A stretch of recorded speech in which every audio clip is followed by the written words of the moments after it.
अस्सलाम वालेकुम, I am Asar Maqsood and welcome back to my YouTube channel. आज का जो हमारा टॉपिक है वो है डिप्रेशन और मेंटल इलनेस, जो कि एक बहुत इम्पॉर्टेंट टॉपिक है। आजकल पाकिस्तान में बहुत से लोग इसका शिकार हैं, तीसरे में से हर दूसरा बच्चा इसका शिकार है। हर शख्स यानी कि फ़ीमेल मेल इसकी बात की जाए इसका शिकार है। इवन के छोटे छोटे बच्चे भी डिप्रेशन का शिकार हैं, मेंटल इलनेस का शिकार हैं। तो आज हम इसके बारे में बात करेंगे कि इसकी वजूहात क्या हैं, क्यों होती हैं, इसकी ट्रीटमेंट कैसे की जा सकती है। आज के जो हमारे गेस्ट स्पीकर हैं वो है doctor Aliya Aftab. She did PhD in clinical psychology. After completion of her studies, she with her sister Maryam Aftab started counseling center called Maryam Healing Center. She has been conducting workshops for Civil Aviation Authority, Global Telecom, Tetra Pak, Nestle, Cned College Lahore, Unilever, Napa, etc. and recently went to India for further specialization. आइए अब हम अपने interview session की तरफ चलते हैं। अस्सलाम वालेकुम doctor Aliya Aftab, I am Asar Maqsood and I warmly welcome you on my YouTube channel. Thank you so much for your time.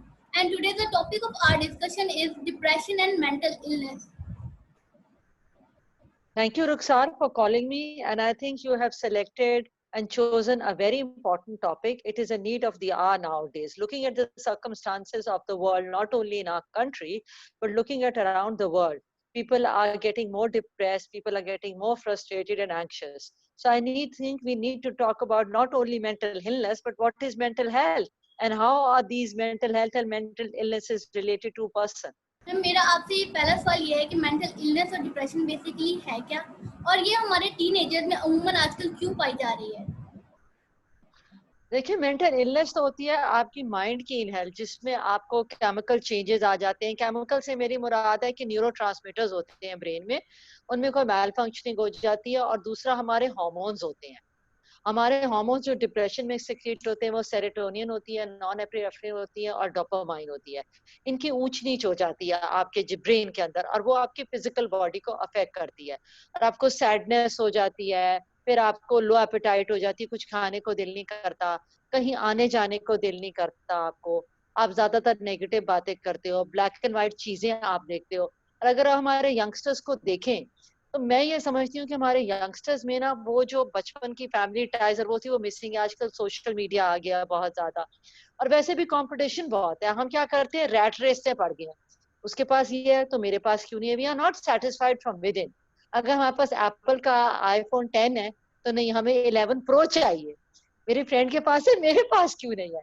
उसके पास एप्पल का मैकिंटॉश है, मेरे पास लेनोवो का लैपटॉप क्यों है। आप देखो तो ये कुछ हमारी फैमिली टाइज भी आप कह लें, कुछ जेनेटिक भी होता है, कुछ जेनेटिक भी होता है, कुछ आपके सर्कमस्टांसेस होते हैं, कुछ एनवायरनमेंट होती है। अगर आजकल आप एनवायरनमेंट देखो तो आई थिंक डिप्रेशन जो है, सैडनेस पूरी एनवायरनमेंट में है। तो बहुत सारी चीजें हो जाती हैं और हमारा यूथ जो है वो बहुत रेस्टलेस है। वो चीजों को बहुत जल्दी चाहता है कि हर चीज बहुत जल्दी हो जाए। जब वो जल्दी नहीं होती तो उसको फ्रस्ट्रेशन होती है। और मैं कहती हूँ, और ये दूसरी चीज ये भी मैं कहूंगी कि लैक ऑफ एक्टिविटीज भी है हमारे यूथ के लिए। कोई प्लेइंग ग्राउंड्स हमारे नहीं है यहाँ पे। जैसे मतलब बॉलिंग पहले करने चले जाते थे, इस तरह। तो हमारी ये एक्टिविटीज होनी चाहिए जहाँ हमारा एंगर सैडनेस जो है ना वो लेट गो। तो ये वजह भी है, मैं समझती हूँ। एज अ साइकोलॉजिस्ट आपके पास डेली कितने पेशेंट आते हैं और सबके क्या यानी कि सिम्टम्स एक होते हैं, या जो भी उनकी यानी कि सारी टाइप्स होती हैं केसेस की, क्या वो सेम होती हैं? मेरे पास तकरीबन 4 से 5 लोग आते हैं, तकरीबन डेली आते हैं। उसमें बच्चे भी होते हैं, मेरे पास टीनेजर्स भी बहुत होते हैं, बहुत ज्यादा टीनेजर्स हैं। और बच्चे मेरे पास बहुत आते हैं, 5 से 6 साल के बच्चे तो इतने। और सैटरडे तो होता ही सारा बच्चों के लिए है। और जब मैं देखती हूँ तो बच्चों को भी ना बहुत एंग्जाइटी की प्रॉब्लम होती है। अब एंग्जाइटी थोड़ी प्रेजेंट की होती है, उससे वरी आ जाती है, एक्सेसिव वरी आ जाती है। स्कूल नहीं जाना, होमवर्क नहीं करना, ये बच्चों को बहुत ज्यादा प्रॉब्लम हो जाती है। फिर वो क्या करते हैं, जिद करना शुरू कर देते हैं कि हमें ये नहीं करना, हमने वो नहीं करना, बहुत जिद्दी हो जाती है। तो जब मैं देखती हूँ कि बच्चे, अरे हर बच्चे के सिम्टम्स। अब कल ही हाल में मेरे पास बच्ची आई है, 6 साल की बच्ची है, ठीक है, 6 साल की बच्ची। और इतनी वो इंटेलिजेंट है, इतनी वो इंटेलिजेंट रहती है, बट वो इमेजिनेटिव वर्ल्ड में रहती है। अब उसको भी डिप्रेशन है क्योंकि वो एक इमेजिनेटिव वर्ल्ड में रहती है। अब दूसरे बच्चे जो आ रहे हैं उनका एंजाइटी का, इसका डिप्रेशन को, तो सिम्टम्स देखें, जो डिप्रेशन होता है ना उसके अंडरलाइन सिम्टम्स तकरीबन सेम होते हैं, लेकिन कई लोगों में डिफरेंट तरीके से एग्जिबिट होते हैं। कईयों में एंगर ज्यादा हो जाता है, कईयों में आइसोलेशन ज्यादा हो जाती है, कईयों में लो सेल्फ एस्टीम ज्यादा हो जाती है, कईयों में सुसाइडल थॉट्स ज्यादा हो जाती है अपने आप को हार्म करने के लिए।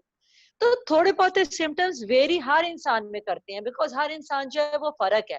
थोड़े केमिकल ज्यादा किसी के अंदर हो जाते हैं, फिर कभी कभार ये भी होता है कि अगर हमें डिप्रेशन होता है तो जरूरी नहीं केमिकल हो इम्बैलेंस या हार्मोन, विटामिन डी की कमी हो सकती है, विटामिन बी की कमी हो सकती है, हमारे अंदर थायराइड की प्रॉब्लम हो सकती है।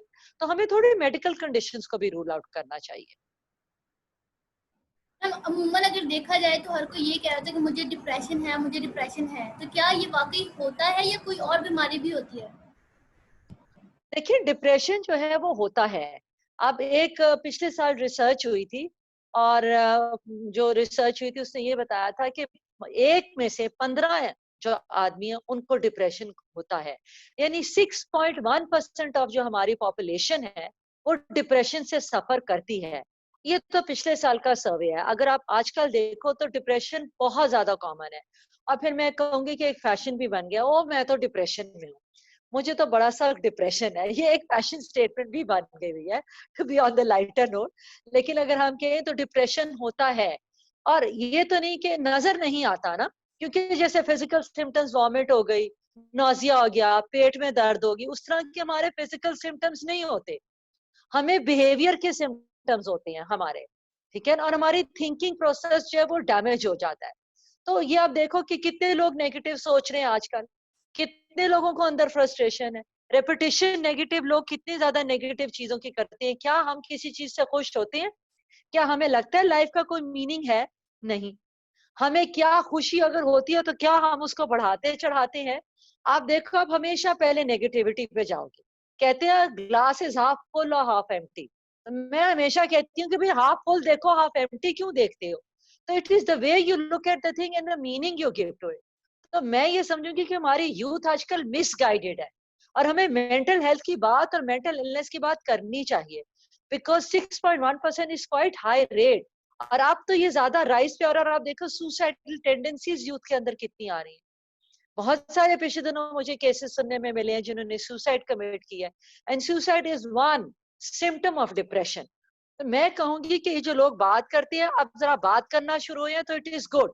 So I would say that yes, depression is in the air and it is on the rise. Ma'am mental illness और डिप्रेशन क्या आने वाले वक्तों के लिए भी नुकसानदेह होती है या होगी? देखो, अगर आपकी मेंटल इलनेस होएगी तो जहन से आपने काम करना है ना, बॉडी से आप चलोगे, लेकिन आपका जहन होगा तो सोचो कि कॉग्निशन क्या होती है। कॉग्निशन होती है हमारी थिंकिंग, हमारा ब्रेन जो होता है, ठीक है। और अक्सर ये भी कहा जाता है कि जो लोग डिप्रेस होते हैं उनका फ्रंटल लोब ब्रेन का जो होता है, ठीक है, वो थोड़ा कॉम्प्लिकेशन में चला जाता है, उसमें थोड़ी चेंजेज आती थी, क्यों आ जाती है हमें नहीं पता। लेकिन आने वाले दिनों के लिए अगर आपका मेंटल और फिजिकल, याद रखो अरूज, कभी भी सॉरी रक्षा, कि कभी भी आपका जो मेंटल हेल्थ है वो फिजिकल हेल्थ से सेपरेट नहीं है। आपका दिल चाहेगा आप खाना खाओगे, मेरा दिल नहीं चाह रहा मैं प्लेट को उधर कर दूंगी, समझ रहे हो ना? तो हमारी जो आगे हेल्थ है, आप काम पर कैसे जाओगे? अगर आप स्पोर्ट्स हो तो स्पोर्ट्स कैसे करोगे? अगर हमने इम्तिहान देने हैं तो कैसे दोगे अगर पैनिक करोगे? अगर एंजाइटी करके नेल बाइटिंग करोगे, कंसंट्रेशन इम्पेयर हो जाएगी आपकी, ठीक है। आप क्या करोगे? ड्रग अब्यूज में पड़ जाओगे, अल्कोहल में पड़ जाओगे। क्या करते हैं लोग? लोग गलत आदतों में पड़ जाते हैं, गलत सोसाइटी में पड़ जाते हैं। कई लोग गाड़ी लेके स्पीड के तौर पे चलाना शुरू हो जाते हैं, कहते हैं ना स्पीड थ्रिल्स बट किल्स। तो हमें ये याद रखना है कि किसी भी वक्त में हमें डिप्रेशन हो सकता है। तो आने वाले वक्त क्या, पहले अपने हाल को संवारिए ताकि आपका मुस्तकबिल जो है वो संवर सके। तो हाल में प्रेजेंट होइए ताकि मुस्तकबिल में भी आप प्रेजेंट हो। तो ये बहुत ज्यादा जरूरी है हर वॉक ऑफ लाइफ के लिए, चाहे वो पास्ट हो, प्रेजेंट या फ्यूचर। मैम अगर अभी देखा जाए तो पबजी बैन हुई है और टिकटॉक पे भी बैन करने की बात कर रहे हैं, तो इससे अगर देखा जाए कि अभी बैन हो गया तो उसके बाद लोगों ने सुसाइड, बच्चों ने सुसाइड करना शुरू किया, इसकी क्या वजह है? गेम्स का क्या रोल होता है? देखिए गेम्स जो होते हैं ना आपके माइंड पे, आपके ब्रेन पे इम्पैक्ट करते हैं। और वो जो गेम थी उसमें ऐसे ही होता था कि आपको फंसा देते थे एंड में, और आप इतने ज्यादा इन्वॉल्व हो जाते थे। मैं अक्सर अपने जो बच्चे आते हैं, मैं पेरेंट्स को कहती हूँ कि आप उनको गेम ज्यादा ना खेलने दें, क्योंकि ये सीधा ब्रेन पे जाके इम्पैक्ट होती है और हमारे सबकॉन्शियस माइंड में होती है। और हमारा सबकॉन्शियस यानी हमारा लाशऊर जो है, वही तो हमारा सब कुछ है। हमारी यादें, हमारी मेमोरीज कहाँ है? हमारे लाशऊर के अंदर। हमारी हैबिट्स कहाँ है? हमारे लाशऊर के अंदर। हमारे खाने पीने का बिहेवियर कहाँ मौजूद है? हमारे लाशऊर के अंदर। तो बच्चे फ्रस्ट्रेटेड हो जाते हैं। देखिए टिकटॉक है, एक दिल बहलाने का तरीका है। लोग फनी वीडियोस टिकटॉक में भेज देते हैं। कई लोगों का फनी वीडियोस के अलावा जरिया इनकम भी है, वे ऑफ इनकम भी है, उनको पैसे भी मिलते हैं इससे। और आजकल के जैसे पैराडामिक चल रहा है, आप देखिए वैसे इकोनॉमिक फ्रस्ट्रेशन लोगों के अंदर आई हुई है, इकोनॉमिक डिप्रिवेशन आई हुई है। तो ये बहुत सारी चीजें कलेक्टिव करके ये कर देना, मैं समझती हूँ गलत है बैन कर देना। पेरेंट्स को चाहिए कि वो मॉनिटरिंग सिस्टम रखें। अगर हम हर चीज को बैन कर देंगे तो हम जहनी नशोनुमा कहाँ से पाएंगे? एंटरटेनमेंट जिंदगी की जरूरत है, कहाँ से लेंगे? हर चीज को म्याना रवि में रखें। और बच्चों को बहुत ज्यादा, ये तो एक बहुत वो गेम थी ना, इसके अलावा पहले भी बहुत सारी आपको पता है ऐसे गेम्स आई हुई हैं। आपको पता है कितनी गेम्स आई हुई हैं, नाम ले तो लातादाद है। लेकिन ये है कि हमारे सोशल मीडिया को भी चाहिए कि जरा देखें कि भाई कौन सी गेम्स आनी चाहिए और कौन सी गेम्स बच्चे की नशोनुमा को अफेक्ट करती है। तो पेरेंटल कंट्रोल भी इसमें जरूरी है। हम जैसे आजकल वालिदैन ये बच्चों को कहते हैं कि उसके नंबर इतने ज़्यादा आ गए, यानी कि बच्चों को कंपेयर करते हैं एक दूसरे के साथ। क्या ये भी डिप्रेशन का सबसे बड़ा, यानी कि हम कह सकते हैं कि सबब है कि नहीं? बिल्कुल है। मेरे पास एक यंग लड़का आया था 13 साल की उम्र का, और उसका भाई जो था वो टॉपर था। और माँ बाप क्या कह रही है, तुम तो किसी काम के ही नहीं हो, तुम तो कभी टॉप कर ही नहीं सकते। वो टॉपर नहीं था, लेकिन 70%, 65 to 70% मार्क्स ले लेता था। अब आप देखो कि वो बच्चा फर्क है दूसरे बच्चे से। आपका बड़ा बच्चा अगर टॉपर है और दूसरा बच्चा 65% ले रहा है, तो आपको बेटा कोई बात नहीं, आप भी इंशाल्लाह ताला आगे पहुंच जाओगे, आपकी ये कैपेसिटी, आप बहुत अच्छे हो। जब आप कंपैरिजन करते हो तो आपके अंदर एक जेलेसी का फैक्टर आ जाता है, लो सेल्फ एस्टीम का फैक्टर आ जाता है, और आप समझते हो कि आप लैग बिहाइंड कर रहे हो। और अक्सर बच्चे जो है वो सुसाइड करने की कोशिश करते हैं। सिबलिंग राइवलरी हो जाती है, दुश्मनी बढ़ा लेते हैं, गलत कंपनी में ड्रग्स पे चले जाते हैं, स्मोकिंग पे चले जाते हैं, अपने आप को हार्म कर लेते हैं। ये सारे नर्वस डिसऑर्डर्स में आ जाता है। तो पेरेंट्स को चाहिए कभी ना करे, हर बच्चे की जो है ना अपनी एक जगह होती है, उस जगह को मेंटेन करें। देखें कि अगर वो लैग बिहाइंड करे तो क्या वजह है, बच्चे के साथ बैठ के काम करें बजाय उसको कंपेयर करने के। आप डिफरेंट हो, आपका भाई डिफरेंट है, आपकी मदर डिफरेंट है, हर कोई फर्क है, क्योंकि अल्लाह ने हमें डिफरेंट चीजों में बनाया है। हो सकता है आपकी कैपेसिटी पेंटिंग में ज्यादा अच्छी हो, मेरी कैपेसिटी टेक्निकल चीजों में ज्यादा अच्छी है। तो हर एक को उसका एप्टीट्यूड देखना चाहिए और उसके मुताबिक बात करनी यस चाहिए। मैम, बिल्कुल। यानी कि होता है ऐसा कि बेटा, इस बेटे ने मेरे ऐसे आईसीएस कर लिया, यानी कि आईसीएस किया है तो उसने इतने अच्छे नंबर लिए, तुम भी करो तो तुम आगे बढ़ जाओगे, या उसने वो किया तो वो आगे निकल गया। बिल्कुल गलत है। जैसे मेरे पास एक बच्चा आया था और वो ना मेडिकल में फेल हो रहा था। माँ बाप मेडिकल में थे तो उन्होंने जबरदस्ती की। अब जब बच्चे का एटीट्यूड देखा तो देखा कि वो आर्ट से बहुत एक्सेल करेगा। माँ बाप को बहुत समझाया कि खुदा के लिए वो फेल हो रहा है, उसको आर्ट्स में जाने दो। माँ बाप को ट्रेनिंग दी, बच्चे को थोड़ा समझाया, एप्टीट्यूड टेस्ट देके माँ बाप ने गिवन कर दिया। आज वो बच्चा जो है उसकी पेंटिंग्स बहुत अच्छी बिक रही है, वो कैलीग्राफी में बहुत अच्छा है, और वो बड़ा खुश है कि देखो आज वो पेंटिंग कर रहा है, और माँ बाप भी खुश है। और वो कहते हैं हमारी गलती थी कि हमने इसको कहा कि ये डॉक्टर बन जाएगा, इसमें तो कैपेसिटी ही नहीं थी डॉक्टर की, ये इस तरफ जाना चाहता था। तो बच्चे का जो एप्टीट्यूड है, जो रुझान है, अगर आप बच्चे को उस तरफ लेके जाओगे तो मेरे ख्याल में बहुत अच्छा रहेगा। वो खुश भी होगा और एक्सेल भी करेगा। और हमें पेरेंट्स को क्या चाहिए, जो चीज उनके बच्चों के लिए अच्छी है उसको इनकरेज करें ताकि वो एक्सेल कर सके उसमें। हम डिप्रेशन और मेंटल इलनेस का ट्रीटमेंट किस तरह किया जा सकता है? डिप्रेशन और मेंटल इलनेस का ट्रीटमेंट इस तरह किया जा सकता है कि आप सबसे पहले देखो कि अगर आपको सिम्टम 2 वीक से ज्यादा हो रहे हैं तो आप किसी मेडिकल डॉक्टर के पास जाओ, क्योंकि उसमें एक्स एंड पेन्स भी होती है बॉडी के अंदर, एपेटाइट लॉस भी होता है, हार्मोन इम्बैलेंस भी होता है, विटामिन की भी कमी होती है। जब एक मेडिकल डॉक्टर ये रूल आउट कर देगा कि भाई अब आपको फिजिकल कोई प्रॉब्लम नहीं, डिप्रेशन है, तो फिर आप एक साइकोलॉजिस्ट के पास जाते हो जो माहिर नफ्सियात होते हैं। साइकेट्रिस्ट भी होते हैं, लेकिन साइकेट्रिस्ट मेडिकल डॉक्टर्स होते हैं जो प्रिस्क्रिप्शन के साथ ड्रग्स देते हैं, ठीक है ना। जैसे सिप्रोलैक्स बहुत अच्छी है, मतलब एक बात कर रही हूँ, प्रोजैक बहुत अच्छी मेडिसिन है, लेकिन कई ऐसे लोग होते हैं जिनको मेडिसिन की जरूरत होती है, फिर वो थेरेपी लेते हैं। जैसे जब मेरे पास आते हैं तो मैं उनको साइकोथेरेपी करती हूँ, साइको एनालिसिस करती हूँ। पहले मैं देखती हूँ प्रॉब्लम क्या है, डायग्नोसिस देती हूँ, फिर मैं उनको डिफरेंट एक्सरसाइजेस कराती हूँ। जैसे कॉग्निटिव बिहेवियर थेरेपी है, वो करा दी, इमेजरी, इमेजिनेशन, ब्रीदिंग की एक्सरसाइजेस करवा दी, एक्यूप्रेशर के पॉइंट्स होते हैं, अरोमा थेरेपी की मेरे पास ऑयल्स हैं, उनको एक आपने ड्रॉप लगाया और उनको स्मेल किया, उससे आपके न्यूरोट्रांसमीटर्स जो होते हैं उसमें जाके चेंजेस आ जाते हैं, आपके केमिकल्स में चेंजेस आते हैं, हार्मोन्स में चेंजेस आते हैं। तो डिफरेंट तरीके होते हैं। सबसे पहले बातचीत करना, बिकॉज अगर आप रखोगे तो अंदर गुबार बन जाएगा। हम कहते हैं वेंट आउट करो, कथासिस करो, बातचीत करो। आप अगर परेशान होगी, किसी से बातचीत करोगे, आपको कोई मशवरा मिल जाएगा, आप बड़े खुश होगे कि मैंने बातचीत की, मेरे मसले का हल हो गया। तो बातचीत करना और साइकोलॉजिस्ट के पास आना, बिकॉज साइकोलॉजिस्ट ही इसकी ट्रीटमेंट करते हैं।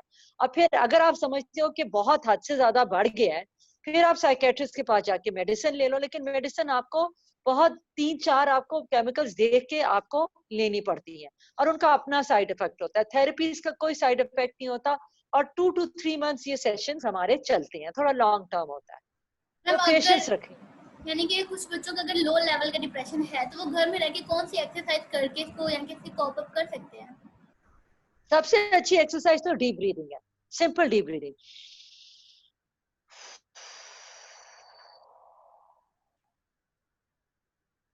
जब आप एक्सेल करेंगे तो आपने एब्डोमिनल ब्रीदिंग करनी है, यानी स्टमक से आपने ब्रीथ करना है।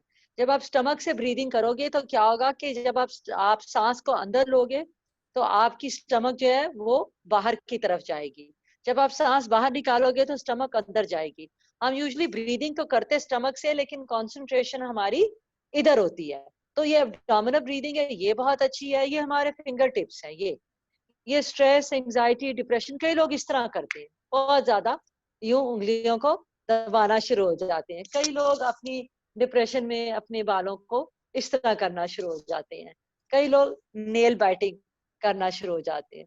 ठीक है, तो सिंपल है ये फिंगर पुल। ये एक एक उंगली को लेके आपने पुल किया, ये आपकी फिंगर टिप्स है, इन पे इंडेक्स फिंगर और थंब से आपने प्रेशर दिया।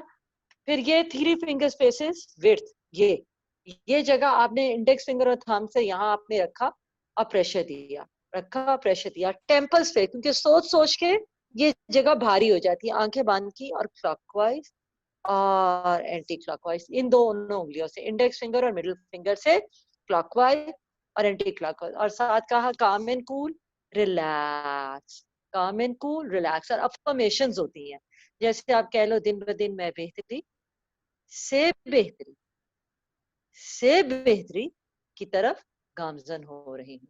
अब मैंने फील करके कहा है, मैंने ये नहीं कहा दिन ब दिन मैं बेहतरी से बेहतरी से बेहतरी की तरफ गामजन हो रही हूँ। ये एक तेज गाम है, मैंने ट्रेन को तेजी से नहीं पकड़ना, मैंने आहिस्ता से पकड़ना है। कहते हैं ना कछुए और खरगोश की कहानी, कछुए ने जीता था तो टॉर्टोइस की स्पीड, और फील करके अंदर से, बिकॉज हमने जो भी चेंज लाना है वो अंदर से लाना है, बाहर से नहीं लाना। तो ये छोटी छोटी टिप्स आपके लिए बहुत अच्छी है।